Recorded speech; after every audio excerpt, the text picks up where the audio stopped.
This video is not affiliated with, endorsed by, or sponsored by the National Institute for Automotive Service Excellence, ASE. It is created solely for educational purposes to help viewers expand their automotive knowledge and prepare for ASE-style topics.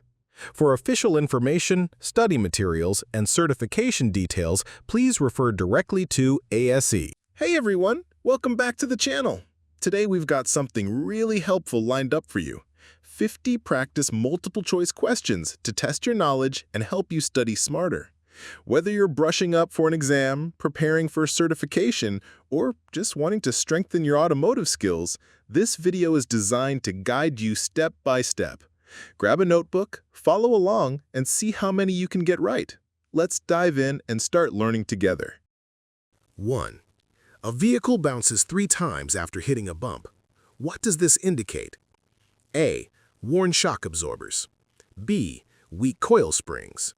C. Bent stabilizer bar. D. Low tire pressure. Answer: A. Worn shock absorbers. Explanation: good shocks stop oscillations after one cycle. Repeated bouncing means weak damping. 2. A broken leaf spring in a rear suspension will cause A. Excessive brake pull. B. Vehicle to sag on that corner. C. Hard steering. D. Excessive camber. Answer: B. Vehicle to sag on that corner. Explanation: a broken spring can't support load evenly, lowering that side. 3. Which component prevents excessive sway or body roll during cornering? A. Control arm. B. Ball joint. C. Stabilizer bar or sway bar. D. Shock absorber. Answer: C. Stabilizer bar or sway bar. Explanation: the sway bar transfers load between sides to resist roll. 4. What is the primary function of coil springs? A. Adjust alignment angles. B. Maintain tire pressure. C. Connect chassis to body. D. Support vehicle weight and absorb road shocks. Answer: D. Support vehicle weight and absorb road shocks. Explanation: springs store and release energy as suspension moves. 5. Which suspension design combines the shock absorber and spring in one assembly? A. Double wishbone. B. McPherson strut. C. Leaf spring. D. Air suspension. Answer: B. McPherson strut. Explanation: the strut incorporates both damping and spring support. 6. A vehicle with worn control arm bushings may experience A. Clunking noise when braking or accelerating. B. Brake pedal pulsation. C. Excessive negative camber. Or D. Hard steering at high speeds. Answer: A. Clunking noise when braking or accelerating. Explanation: loose bushings allow arms to shift under load. 7. Which condition results from a weak shock absorber? A. Steering pull. B. Harsh ride. C. Uneven tire inflation. Or D. Tire cupping and poor handling. Answer: D. Tire cupping and poor handling. Explanation: worn shocks can't control wheel bounce, causing cupped wear. 8. A suspension noise that disappears when braking is most likely from A. Loose exhaust mount. B. Loose control arm or strut mount. C. Bad engine mount. Or D. Warped brake rotors. Answer: B. Loose control arm or strut mount. Explanation: braking loads the suspension and can mask the noise temporarily. 9. Which suspension part directly affects ride height? A. Ball joint. B. Sway bar. C. Spring. Or D. Shock absorber. Answer: C. Spring. Explanation: springs hold the vehicle's weight and determine ride height. 10. Worn ball joints can cause A. Clunking noise and tire wear. B. Poor braking. C. Power steering noise. Or D. Uneven rear tire wear. Answer: A. Clunking noise and tire wear. Explanation: loose joints affect suspension geometry and cause tire wear. 11. The steering wheel turns freely with no movement at the wheels. What's the likely cause? A. Worn ball joints. B. Broken idler arm. C. Loose tie rod end. D. Broken steering shaft or coupler. The answer is D. Broken steering shaft or coupler. Explanation: the column no longer transmits motion to the gear. 12. Excessive free play in the steering system is caused by A. Worn tie rod ends or steering gear. B. Excessive toe-in. C. Low tire pressure. D. Worn shocks. The answer is A. Worn tie rod ends or steering gear. Explanation: play in linkage causes delay before wheels respond. 13. The main advantage of rack and pinion steering over recirculating ball is A. Easier manufacturing. B. Higher steering ratio. C. More precise steering feel and fewer components. D. More assist at low speed. The answer is C. More precise steering feel and fewer components. Explanation: rack and pinion offers direct, quick response. 14. A hard steering condition at idle that improves with engine speed indicates A. Air in the system. B. Weak or slipping power steering belt. C. Worn ball joints. D. Excess caster angle. The answer is B. Weak or slipping power steering belt. Explanation: a slipping belt reduces pump pressure at low RPM. 15.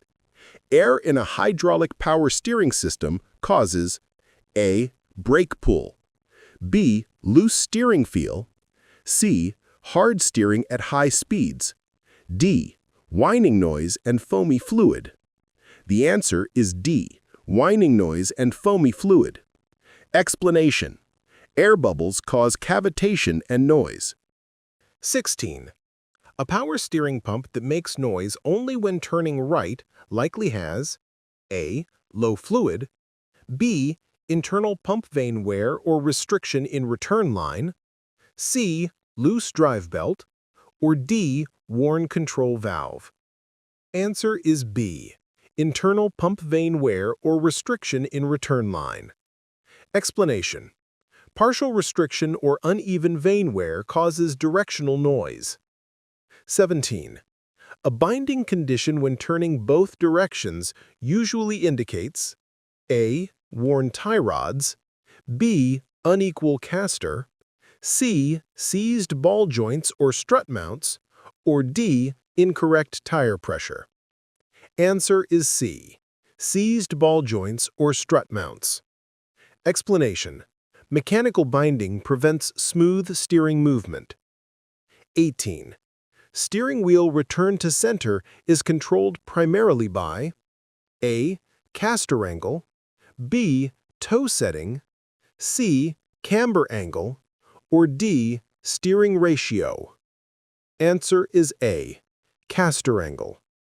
Explanation: positive caster provides self-centering. 19. A power steering system loses assist suddenly during turns. What's the most likely cause? A. Faulty steering angle sensor. B. Misaligned front end. C. Weak pump belt. Or D. Low fluid or air in system. Answer is D. Low fluid or air in system. Explanation: hydraulic pressure drops when fluid level is low or aerated. 20. Which steering geometry provides directional stability? A. Negative camber. B. Toe out. C. Positive caster. Or D. Positive camber. Answer is C. Positive caster. Explanation: the rearward tilt of the steering axis increases stability. 21. Camber is the A. Difference in tire diameter. B. Inward or outward tilt of the wheel at the top. C. Front to rear tilt of the steering axis. D. Distance between tires. Answer B. Inward or outward tilt of the wheel at the top. Explanation: viewed from the front, affects edge wear. 22. Caster is the A. Forward or rearward tilt of the steering axis. B. Lateral tilt of the tire. C. Tire to road friction angle. D. Horizontal wheel offset. Answer: A. Forward or rearward tilt of the steering axis. Explanation: viewed from the side, affects return to center and stability. 23. Toe is the A. Angle of the steering column. B. Distance between wheels front versus rear. C. Tilt of the tires inward or outward. D. Difference between camber angles. Answer: B. Distance between wheels front versus rear. Explanation: determines whether wheels point inward or outward. 24. Excessive toe-in causes A. Inner edge tire wear. B. Feathered wear on both tire edges. C. Outer edge wear only. D. No wear change. Answer: B. Feathered wear on both tire edges. Explanation: too much toe scrubs both edges equally. 25. A car that drifts to the left on level pavement likely has A. More positive caster on the right. B. Toe-out condition. C. More positive camber on the left side. D. Bent frame. Answer: C. More positive camber on the left side. Explanation: the car pulls toward the side with greater positive camber. 26. Unequal caster readings cause A. Vehicle to pull toward the side with least positive caster. B. Vehicle to pull toward the side with most positive caster. C. Hard steering both ways. D. Excessive tire wear. Answer is A. Vehicle to pull toward the side with least positive caster. Explanation: less caster equals less stability, causing drift. 27. Excessive positive camber causes A. Inner edge wear. B. Center wear. C. Even wear. D. Outer edge tire wear. Answer is D. Outer edge tire wear. Explanation: tire leans outward, loading the outer tread. 28. Toe out on turns is controlled by the A. Caster angle. B. Steering arm angle and geometry. C. Strut tower alignment. D. Ball joint location. Answer is B. Steering arm angle and geometry. Explanation: steering arms are designed to produce proper toe change during turns. 29. A thrust angle alignment ensures A. Front camber angles are equal. B. Tires are properly inflated. C. Rear axle is square with vehicle center line. D. Steering ratio is correct. Answer is C. Rear axle is square with vehicle center line. Explanation: proper thrust ensures straight tracking. Number 30. Which alignment angle is not adjustable on most cars? A. Steering axis inclination, SAI. B. Toe. C. Caster. D. Camber. Answer is A. Steering axis inclination, SAI. Explanation: SAI is fixed by design and used diagnostically. 31. A vehicle shakes between 50 and 60 miles per hour, but smooths out above 65 miles per hour. What's likely wrong? A. Excessive caster. B. Wheel imbalance. C. Low tire pressure. D. Loose lug nuts. Answer: B. Wheel imbalance. Explanation: imbalance causes vibration at certain speeds. 32. Tire cupping is usually caused by A. Worn shocks or struts. B. Overinflation. C. Excessive caster. D. Bent spindle. Answer: A. Worn shocks or struts. Explanation: Uncontrolled bounce leads to cupped tread. 33. Feathered tire edges indicate A. Low tire pressure, B. Camber misalignment, C.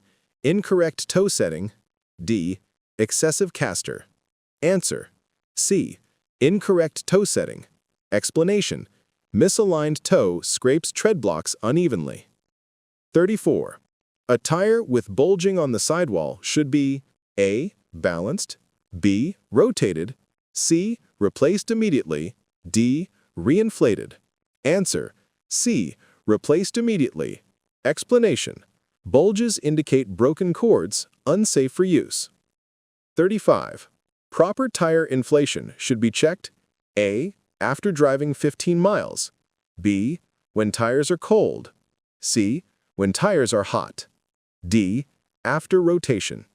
Answer: B. When tires are cold. Explanation: cold pressure readings are accurate before expansion. 36. Overinflated tires will wear most on A. Inner edges, B. Outer edges, C. Shoulders, D. The center of the tread. Answer: D. The center of the tread. Explanation: pressure bulges tread center, reducing edge contact. 37. A mismatched tire size on one axle can cause A.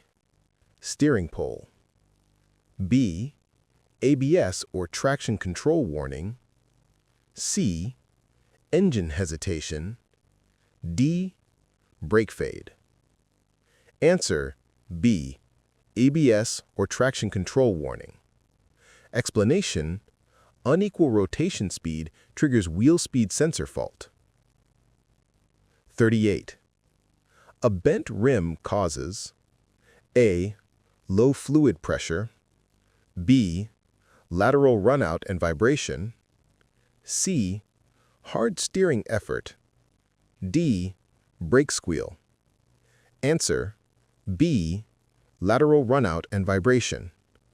Explanation: bent wheels wobble and vibrate as they rotate. 39. Excessive tire wear on the inside edge of both front tires indicates A. Too much toe out, B. Too much toe in, C. Positive camber, D. Unequal caster. Answer: A. Too much toe out. Explanation: toe out scrubs inner tread surfaces. 40. After installing new tires, the steering wheel now sits crooked. The cause is A. Loose tie rod end, B. Unbalanced tires, C. Bent strut, D. Toe misadjustment during alignment. Answer: D. Toe misadjustment during alignment. Explanation: incorrect toe leaves the wheel off-center. 41. EPS, electric power steering, systems assist steering using A. Hydraulic pressure, B. Vacuum booster, C. Electric motor and control module, D. Belt-driven assist cylinder. Answer: C. Electric motor and control module. Explanation: EPS uses an electric motor for variable assist. 42. A variable assist steering system reduces assist at A. Low vehicle speeds, B. Higher vehicle speeds, C. When turning left only, D. Only during braking. Answer: B. Higher vehicle speeds. Explanation: less assist improves highway stability. 43. A faulty steering angle sensor can cause A. Engine misfire, B. Stability control warning light, C. Brake fade, D. Hard pedal feel. Answer: B. Stability control warning light. Explanation: ESC and ABS depend on accurate steering angle input. 44. A hydro boost braking system gets its assist from A. Power steering pump pressure, B. Engine vacuum, C. Electric motor, D. Exhaust gas pressure. Answer: A. Power steering pump pressure. Explanation: Hydro boost uses hydraulic power from PS system. 45. A power steering pump whines after fluid replacement. Cause: A. Excess caster, B. Belt tension too high, C. Air trapped in the system, D. Bad control valve. Answer: C. Air trapped in the system. Explanation: Air must be bled after service to prevent cavitation. 46. A vehicle with EPS has no assist and the warning light is on. What's likely? A. Weak battery only, B. Faulty torque sensor or motor failure, C. Air and hydraulic lines, D. Worn control arm bushing. Answer: B. Faulty torque sensor or motor failure. Explanation: EPS shuts off assist if sensors or motor fail. 47. Variable assist steering uses which signal for control? A. Engine RPM, B. Brake pedal switch, C. Coolant temperature sensor, D. Vehicle speed sensor input. Answer: D. Vehicle speed sensor input. Explanation: Speed input determines assist amount. 48. The steering wheel vibrates when braking from high speed. What's the likely cause? A. Warped front brake rotors, B. Loose tie rods, C. Excess caster, D. Weak shocks. Answer: A. Warped front brake rotors. Explanation: Rotor thickness variation transmits vibration to steering. 49. During slow turns, a groaning noise is heard. Fluid is full. What's next? A. Replace steering rack, B. Add more fluid, C. Check for restricted return hose or aerated fluid, D. Replace belt. Answer: C. Check for restricted return hose or aerated fluid. Explanation: Restrictions cause fluid turbulence and noise. 50. A metallic clunk occurs when shifting from drive to reverse. What is most likely? A. Warped brake rotors, B. Worn control arm bushings or engine mounts, C. Loose stabilizer link, D. Faulty rack gear. Answer: B. Worn control arm bushings or engine mounts. Explanation: Worn mounts allow excessive movement when torque reverses. Thanks so much for studying with us today. I hope these practice questions helped boost your confidence and sharpen your skills. If you enjoyed this video, don't forget to like, subscribe, and hit the notification bell so you won't miss the next study session. You can click the links on screen right now to watch another study video and keep your learning going. I'll see you over there.